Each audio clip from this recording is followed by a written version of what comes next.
Here's the thing, because the cameras are all on, anything that I say, no matter how crazy, Usha has to smile and laugh and celebrate it. So I'm gonna be good though. I'm gonna keep to the script here. Imagine the unfiltered audacity of admitting that your wife, someone who could probably out-debate half of MAGA with one hand stirring risotto, is contractually obligated to chuckle politely when you go on a rant about how soy milk is emasculating America. Now, on the surface, it sounds like a throwaway line. One of those awkward attempts at humor politicians make when they're trying to sound relatable. But if you really sit with it, it reveals something deeper and uncomfortable. It's a strange sort of unwritten contract.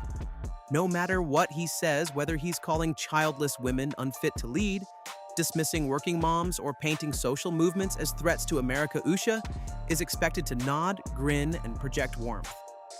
As if everything is fine. As if it's all perfectly reasonable. That's not love, that's political necessity, because JD Vance is a man who has built his platform around outrage-around provocation. He knows how to poke the cultural war bear, and he knows that as long as Usha is standing beside him, composed and calm, he can get away with a lot more. In some ways, Usha isn't just a supportive wife, she's his credibility buffer. The shield that softens the blow, the reassuring presence that says to donors, to voters, to media skeptics, don't worry, he's got a brilliant, stable woman in his corner. How bad can he really be? Usha may laugh and smile at JD's remarks, but not because she thinks they're all reasonable. She does it because in the brutal world of modern politics, image is everything. And when your husband is in the middle of a culture war, sometimes the smile isn't about approval.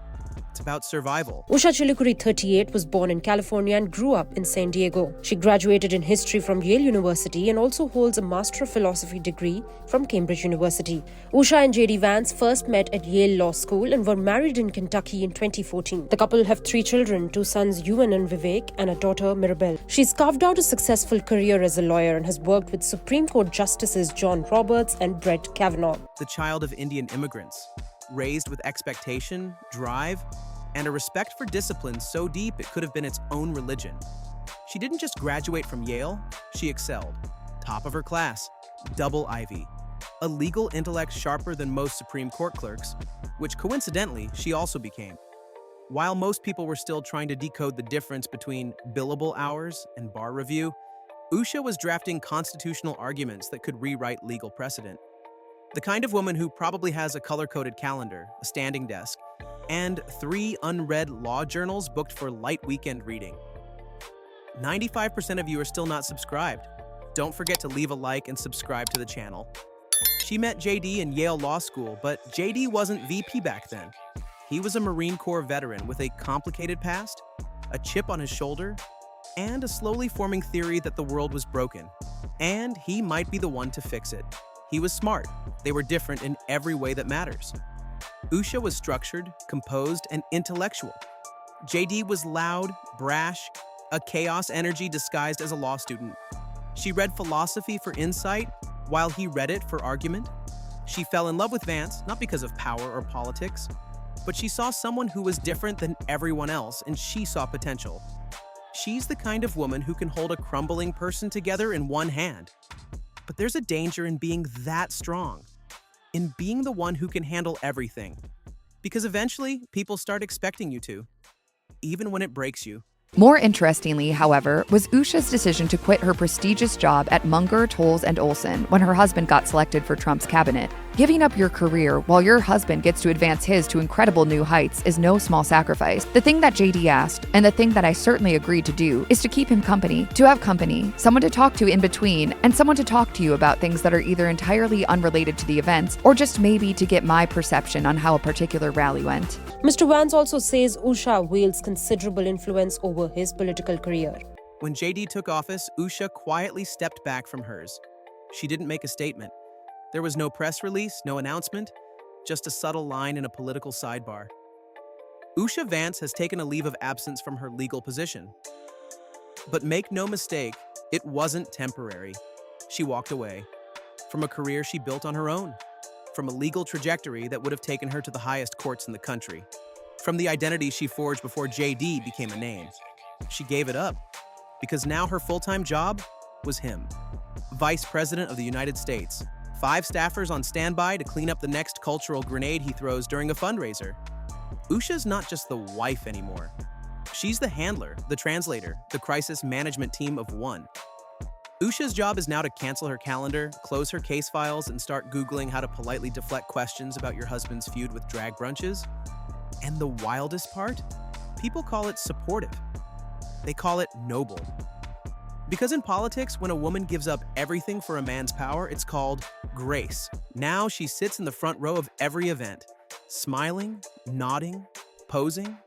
JD rambles about America losing its values. And somewhere in the background, Usha adjusts her blazer and suppresses the urge to remind the vice president of the Constitution's actual contents. She smiles when he says he's revolutionizing the role of VP by hosting fireside chats on the dangers of oat milk, and smiles every other time he says something as stupidly possible, because that's the role she serves for him now. When JD said, "Anything I say, no matter how crazy," Usha has to laugh and smile. It might have been a joke to him, but maybe for her, it wasn't. I can be diffused, but only with skill and precision. It's not just that I've learned to control myself, but that Usha has learned how to manage me. Some might argue that this doesn't exactly sound like a healthy dynamic. He even recalled lashing out at her after botching a job interview. Usha, meanwhile, shared in an interview prior to her husband's boss winning the 2025 election that she doesn't agree with everything JD and Donald Trump stand for. Usha, sitting upright in a navy blue blazer, hands folded in her lap, responded, "I don't agree with everything that JD or Trump say. The thing is, Usha isn't loud. She's not interested in stealing the spotlight. But when she speaks, it's usually because she means it. And what she said wasn't some kind of rebellion. It was just honest. In a political world where loyalty is often mistaken for silence, even a small, measured, 'I don't agree' lands differently. Especially when it's coming from someone who's spent the last few years being photographed, quietly nodding, while JD gives speeches about masculinity, globalization, or cultural decline. You can imagine JD's reaction. Probably something like a chuckle, a shrug. Maybe a "she keeps me grounded" line at his next public event. Because the truth is, he knows. He knows she doesn't buy into everything. He knows she's sharper and preciser than he is. And deep down, he probably appreciates that she keeps some distance from the circus, even if she never says it too loudly. Even if she left her career. Even if she traded a courtroom for campaign trails, even if she spent years smiling politely through sound bites and slogans, Usha Vance still has her own mind. And every once in a while, she'll remind people of that. Not with a speech or a press release, just with a line like, "I don't agree with everything he says." Simple and honest enough. Their different religious beliefs might be the first red flag. JD was raised Christian, whereas Usha grew up in a Hindu household. They held 2 different ceremonies to honor both of their religious beliefs. JD eventually converted to Catholicism in 2019 and later admitted to the New York Times that, while Usha supported his decision, especially when it comes to family life, how to raise our kids. So I think the answer really is that we just talk a lot. If you really want to understand how far things have shifted for Usha Vance, you have to go back before the cameras, before the podiums, before JD became vice president and started field testing cultural talking points like they were bumper stickers. Because Usha wasn't always in this world. She wasn't MAGA. She wasn't part of the populist movement. She wasn't cheering at rallies or posting articles about Western decline. No, she used to be a Hillary Clinton supporter. Yes, that Hillary. 2016. Pantsuits, glass ceiling, the woman Trump nicknamed, belittled, and ran against with every ounce of performance rage he could muster. It wasn't some radical allegiance, it was just alignment. She admired Hillary's command of the law, her preparation, the way she took things seriously, even when it wasn't popular. And if you'd ask her then, before the book tours, before the JD Vance of 2024, she would have told you she had no real interest in political theater. She was more interested in legal precedent than populist momentum. And yet, here she is, sitting beside a vice president who ran his campaign by endorsing the very moment that once mocked everything she respected. This doesn't mean she changed her values.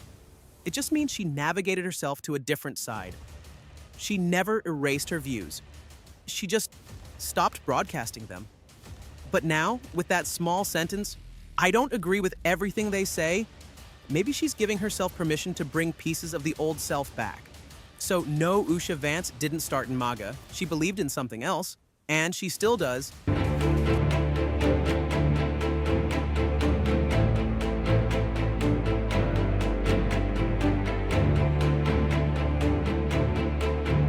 JD and Usha will be visiting India very soon this year. It's part family visit, part diplomatic formality. A chance for Usha to connect with her roots and for JD to try out his international posture without fumbling it on a global stage. The visit will include a meeting with Prime Minister Narendra Modi. The press is already framing it as a symbolic gesture.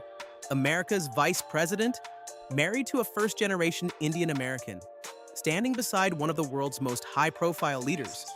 For Usha, it's a familiar ground. For JD, not so much. He's already prepping briefing notes. Phrases like shared democratic traditions and mutual respect for national identity are getting workshopped. Usha will be walking through temples, tea farms, and formal meetings in New Delhi with JD 3 steps behind, doing his best not to say anything that sparks an international incident. So now, with the trip to India on the horizon, JD is preparing for another round of handshakes and headlines. It's the kind of visit that'll be packaged as diplomatic progress Vice President Vance strengthening ties, expanding alliances, speaking on behalf of American values. Maybe this trip won't change anything. Maybe it'll be another round of press briefings before they're back on a plane. But still, there's something different now. Usha doesn't need to raise her voice to be heard. All she has to do is stop smiling and people pay attention.